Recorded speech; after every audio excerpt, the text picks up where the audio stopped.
தலை முடி கரு கரு கரு கரு கரு நீளமா வளரணும்னு நினைக்கிறீங்களா? இந்த ஒரு ஹேர் பேக்கு செம்ம பெனிஃபிட் தரும். கண்டிப்பா ட்ரை பண்ணி பாருங்க. நாட்டு மருந்து கடையில ஜடாமாஞ்சல் சொல்லிட்டு விற்கிது.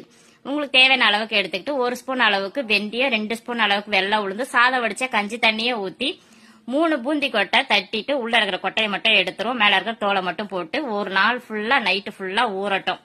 ஊறினதுக்கு அப்புறம் காலையில எடுத்து பார்த்தா இந்த அளவுக்கு ஊறி இருக்கும். அதை அப்படியே கையில ஒரு பெனஞ்சு மிக்சி ஜார்ல போட்டு ஊற வச்ச தண்ணியை ஊத்தி நைஸா அரைச்சிடும். அரைச்சதை ஒரு வடிகட்டி வச்சு வடிகட்டிடும். ஜடாமஞ்சள்ல நார் நாரா இருக்கும்.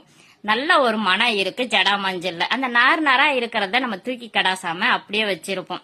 இதை ஹேர் பேக்காவும் நீங்க போட்டுக்கலாம். அப்படி இல்ல எனக்கு ஹேர் பேக்லாம் போடுற அளவுக்கு டைம் இல்லைன்னா ஒரு பாட்டில ஸ்டோர் பண்ணி வச்சுட்டு தலை குளிக்கும் போது ஒரு ஷாம்பாவும் நீங்க இதை போட்டுக்கலாம்.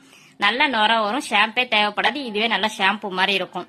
இந்த நார் நாரா இருக்கிற தூக்கி போடாம சோப்புக்கு பதிலா இதை உடம்பு ஃபுல்லா போட்டு குளிச்சுட்டு முகத்துக்கும் போட்டு குளிச்சிங்கன்னா முகமும் பல பலன் இருக்கும், கலரும் கொடுக்கும். இது ஒரு நல்ல ஹேர் பேக்கு, செம்ம பெனிஃபிட்டா இருக்கும். கண்டிப்பா ட்ரை பண்ணி பாருங்க. ஸ்டோர் பண்ணி